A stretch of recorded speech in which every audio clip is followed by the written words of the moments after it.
Mwaramutse bakuzi ba BTV Burundi muri no mwanya w'amakuru mu Kirundi munkundire duhere kuri izi ngingo nkuru ziyagize. Abavyeyi ngo hari fungurwa bakwiye gufungura kugira bagire amagara meza ndetse n'ibibondo baba bibarutse. Kwiyunguruza mu gisagara ca Bujumbura ntivyoroshe na gato, aho benshi bahitamwo kwigendera n'amaguru. Aya n'ayandi ni mukanya.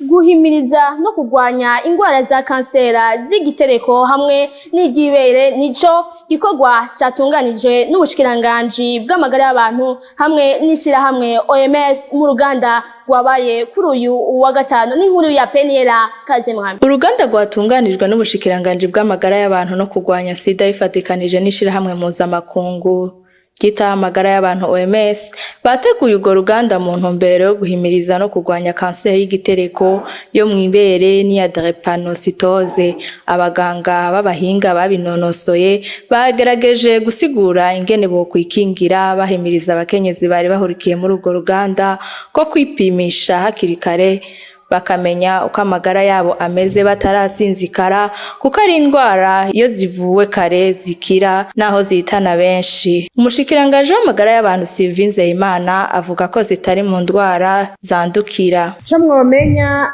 nuko izo ndwara ziri mu migwi y'indwara zitandukira userukira OMS yabivuze, ariko zibangamiye amagara y'abene gihugu muri ibi bihe kandi zikaba n'intambanyi y'iterambere rirama.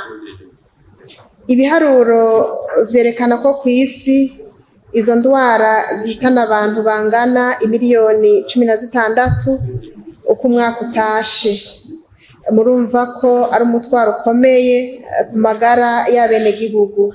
Urwo ruganda rukaba rwatunganijwe mu gihe kuri no wa gatanu muri ubwo bushikiranganji bw'amagara y'abantu bari bakibandanya guhimbaza umunsi mpuzamakungu wahari wa gateka k'abakenyezi uhimbaza ku igenekerezo rya 8 Ntwarante. Abakenyezi bo muri ubwo bushikiranganji bakaba bashikirije akaganuke bari bateguriye umushikiranganji w'amagara y'abantu Sylvie Nzeyimana. Abavyeyi bonsa hari fungurwa bari bakwiye gufungura kugira bagire amagara meza ndetse n'ibibondo bibarutse bigire amagara meza, kandi bakwiye no guha ifungurwa nziza umwana atakiconswa kugira ntagwara ingwara zo kudafungurirwa neza. Ivyo bikaba byavuzwe na Alice Ndayishimiye arongoye ishira hamwe ry'abaganga bavura abana. Abakenyezi bonsa bakwiye gufungura ingaburo ikwiye kugira umwana yonka ndetse n'umuvyeyi wiwe bagire amagara meza, nkuko bivugwa na muganga Alice Ndayishimiye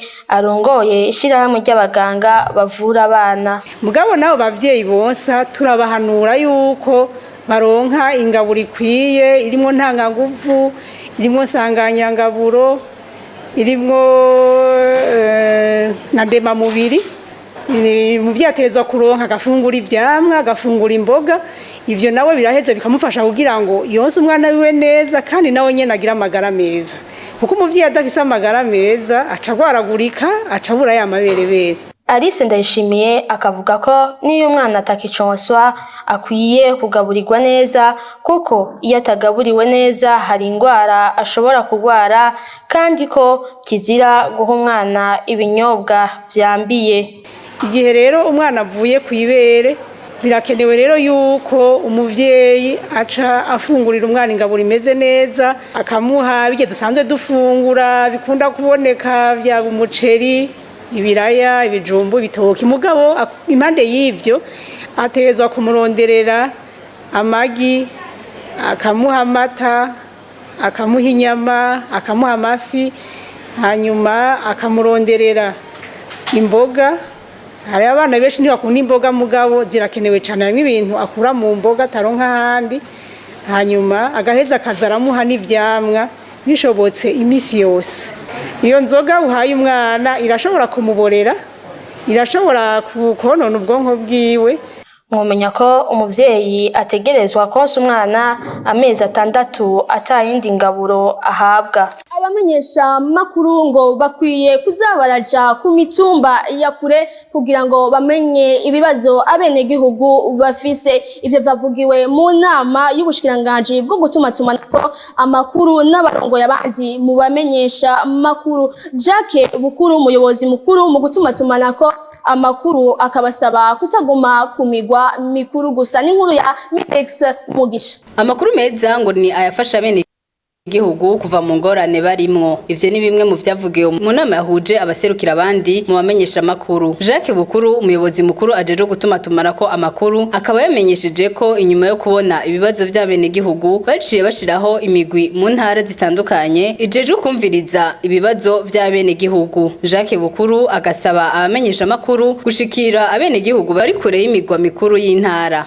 Ni ciyumviro twazanye tumaze kubona yuko binyamakuru vyinshi cyane vya leta birondera amakuru, bigira ibiganiro, bakandika ibintu ubona ko bitajanye n'imyitwarariko y'abene gihugu. Gasanga umuntu yakoresheje amafaranga menshi cyane, uburyo bwinshi mu kuja kubirondera, mugabo ntabaza abaja kubisoma, ntabaza abaja kuvyumviriza, ntabazi abaja kubiraba ivyo bifuza ko bo bakorera. Ni mwiyo ntumbero twaciye dukoranya rero abarongoye ibinyamakuru mu kwezi kwa kabiri, turabakoranya turababwira tuti yemwe bandanye mukoresha uburyo bwinshi, muvugisha ibintu abene gihugu bitabagirira akamaro, kuko amakuru meza nayafasha abene gihugu kuva mu ngorane barimo, nabo bababwiza kuva mu ngorane baronsa amakuru abubaka. Iyo migwi imeze gute? Iyo migwi usanga iri mu mitumba, abayiri muri yo n'abantu basanga ingorane, banyarucari badakunda kuronka amakuru abubaka. Hanyuma rero tugasanga abamenyesha amakuru nabo bibereye i Bujumbura, bagiye kurugasanga bari ku mugwa mikuru y'intara. Natwe tubasaba tuti genda mushike hariya mu Rutoke, mwumvirize ingorane abene gihugu bafise, abarizo mukorerako ibiganiro, mukorereko amakuru, mwandikeko, hanyuma murondere n'abahinga botuma bababwira ingene bova mu ngorane barimo. Umugwi umwe ukaba ugizwe n'abantu 8. Iyo migwi ikaba yaratanguye gukora mu ntara zimwe nka Bururi, Makamba, Rutana na Rumonge. Kwiyunguruza mu gisagara ca Bujumbura ntivyoroshe na gato, abantu benshi bakaba basigaye bigendera n'amaguru. N'inkuru ya Pierre Claver ruca mu vyuma. Turi gihe cy'isaha 9 z'umuhingamo ni mu gisagara ca Bujumbura hagati. Iyi mirongo y'abantu mubona ni yabiyunguruza basanzwe barangura imirimo yabo ya minsi yose mu gisagara hagati. Aha barindiriye ivyuma vyunguruza abantu ngo bibasubize mu mihana yabo mu mice itandukanye y'igisagara ca Bujumbura. Bamwe mu bo twavuganye baratubwira uko bisigaye bibagora mu kwiyunguruza. Ikibazo kitoroshye cyane. Ejo naje muri ville navuye muri Akenze, nasanze no mu Kanyosha kugira ngo mfate bisi kwari kunjigana wari umurongo udasanzwe. Shitse ngaha nasanze ho hari ibindi bintu ngena mu vyo wanje garutse ma 19 natonze navuye ngaha ma 21 ifashe bisi ntaje kuko nasanze umurongo ari munini cyane.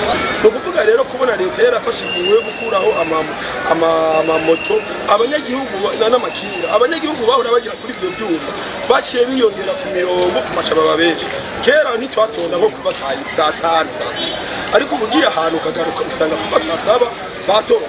Mugabo bamaze kuzana nk'imodoka zishika 100 canke imodoka zishika 50 ziyongera kuzahahora, kuko abanyagihugu baciye baba benshi ku parking. Ubu nitukironka ingene gutaha ufise amahera yo kuriha bisi ugataha n'amaguru birababaje. Ico basaba leta mvyeyi kandi inkozi ngo nuko kwigwa inyishu bereye ico kibazo kimaze iminsi cibonekeza, aho na bamwe baja mu makaritiya mwame bahatahora batonda, bo basigaye batonda barindiriye ikibungurutsa.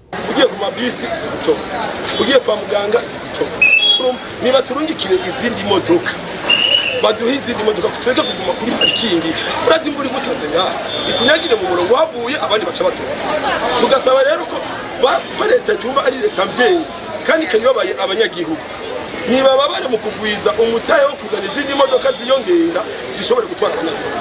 Ivyo biruko mu gihe haheze iminsi yibonekeza ubukene bw'igitoro, bituma ivyo vyuma vyunguruza abo bantu baba batonze babirindiriye navyo biba bitonze ku masitasiyo y'igitoro bikirindiriye. Gutunganya inyigisho mperekeza z'imigambi mishasha wo guha uburyo bantaho nikora mu gihugu cyose n'ingene izo ntara zizoshikirwa ni bimwe umushikiranganje wo gufata mu nda Imerde Sabushimike yatanze ku muco mu nama nshingamateka kuri wa gatanu igihe hariko harigwa integuro rigena iryo tegeko. N'inkuru Elvis Munyaneza. Mu nteguro y'itegeko yizwe nshingamateka yo gutanguza umugambi wo guha uburyo bantabonikora kuri uyu wa gatanu, umushingamateka Celine Nijimbere afise ikibazo ko hobaho inyigisho mperekeza zoza zifasha abanyagihugu bazoronswa iyo mfashanyo. Umushikiranganje wo gushigikirana Imelda Sabushimike ari nawe yari umutumire yishuye kuri ico kibazo. Kuko turabona yuko bifise akamaro cyane gutangurira ku nyigisho,